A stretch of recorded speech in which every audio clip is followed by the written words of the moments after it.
യെരമ്യാസിൻ്റെ പുസ്തകം 28-ാം അധ്യായം. യെരമ്യായും ഹനനിയായും.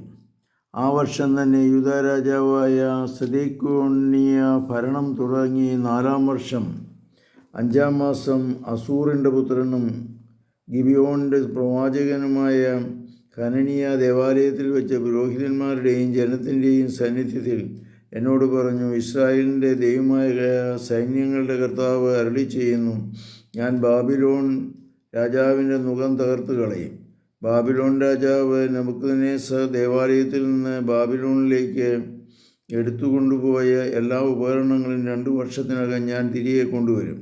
യൂദാ രാജാവായ യെഹോയാക്കീമിൻ്റെ പുത്രൻ യാക്കോന്റെയും ബാബിലോണിലേക്ക് കൊണ്ടുപോയ യൂദായിലെ എല്ലാ തടവുകാരെയും ഞാൻ ഇവിടേക്ക് തിരികെ കൊണ്ടുവരും. ഞാൻ ബാബിലോണിൻ്റെ രാജാവിൻ്റെ മുഖം തകർക്കും. കർത്താവ് അരുളിച്ചെയ്യുന്നു. അപ്പോൾ ജെറമ്യാ പ്രവാചകൻ പുരോഹിതന്മാരുടെയും ദേവാലയത്തിൽ കൂടിയിരുന്ന ജനത്തിൻ്റെയും മുൻപാകെ ഹനനിയ പ്രവാചകനോട് പറഞ്ഞു, അങ്ങനെ സംഭവിക്കട്ടെ. ദേവാലയത്തിലെ ഉപകരണങ്ങളെയും സകല അടിമകളെയും ബാബിലോണിൽ നിന്ന് ഇങ്ങോട്ട് കൊണ്ടുവരും എന്നുള്ള നിന്റെ വചനം കർത്താവ് നിറവേറ്റട്ടെ. എന്നാൽ ഞാനിപ്പോൾ നിന്നോടും ജനത്തോടും പറയുന്ന ഈ വചനം കേൾക്കുക. എനിക്കും നിനക്കും മുമ്പ് പണ്ടുമുതലേ ഉണ്ടായിരുന്ന പ്രവാചകന്മാർ അനേക ദേശങ്ങൾക്കും പ്രബല രാഷ്ട്രങ്ങൾക്കുമെതിരെ യുദ്ധവും ക്ഷാമവും പകർച്ചവ്യാധിയും ഉണ്ടാകുമെന്ന് പ്രവചിച്ചു. സമാധാനം പ്രവചിക്കുന്ന പ്രവാചകൻ യഥാർത്ഥത്തിൽ കർത്താവിൽ അയക്കപ്പെട്ടവനാണെന്ന് തെളിയുന്നത് അവൻ പ്രവചിച്ച കാര്യം സംഭവിക്കുമ്പോഴാണ്. അപ്പോൾ ഹനനിയ പ്രവാചകൻ ജെറമ്യാ പ്രവാചകൻ്റെ കഴുത്തിൽ നിന്ന് നുകം എടുത്ത് ഒടിച്ചു കളഞ്ഞിട്ട് ജനത്തോട് പറഞ്ഞു, കർത്താവ് അരുളിച്ചെയ്യുന്നു, ഇങ്ങനെ തന്നെ ബാബിലോൺ രാജാവായ നെബൂഖദ്നേസറിൻ്റെ നുകം എല്ലാ ജനതകളുടെയും കഴുത്തിൽ നിന്ന് 2 വത്സരത്തിനകം ഒടിച്ചു കളയും. അപ്പോൾ ജെറമ്യാ പ്രവാചകൻ അവിടം വിട്ടുപോയി. ജെറമ്യാ പ്രവാചകൻ്റെ കഴുത്തിൽ നിന്ന് ഹനനിയ പ്രവാചകൻ നുകം ഒടിച്ചു കളഞ്ഞതിന് ശേഷം യെരമ്യായ്ക്ക് കർത്താവിൻ്റെ അരുളപ്പാടുണ്ടായി.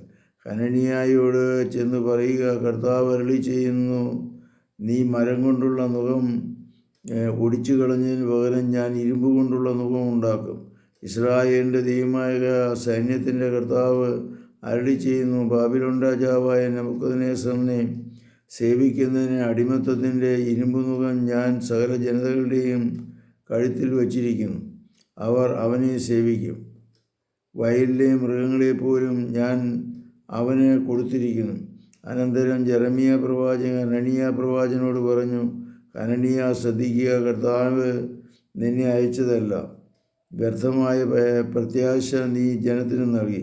അതുകൊണ്ട് കർത്താവ് അരുളിച്ചെയ്യുന്നു, നിന്നെ ഞാൻ ഭൂമുഖത്തു നിന്ന് നീക്കിക്കളയും. ഈ വർഷം തന്നെ നീ മരിക്കും. എന്തെന്നാൽ നീ കർത്താവിനെ ധിക്കരിക്കുവാൻ പ്രേരണ നൽകി. ആ വർഷം 7-ാം മാസം ഹനനിയ പ്രവാചകൻ മരിച്ചു. കർത്താവെ അനുഗ്രഹിക്കണമേ. പരിശുദ്ധ പരമദിവ്യകാരുണ്യത്തിനും നേരവും ആരാധനയും സ്തുതിയും പുകഴ്ചയുണ്ടായിരിക്കട്ടെ. യേശുമിശിഹായ്ക്കും സ്തുതിയായിരിക്കട്ടെ.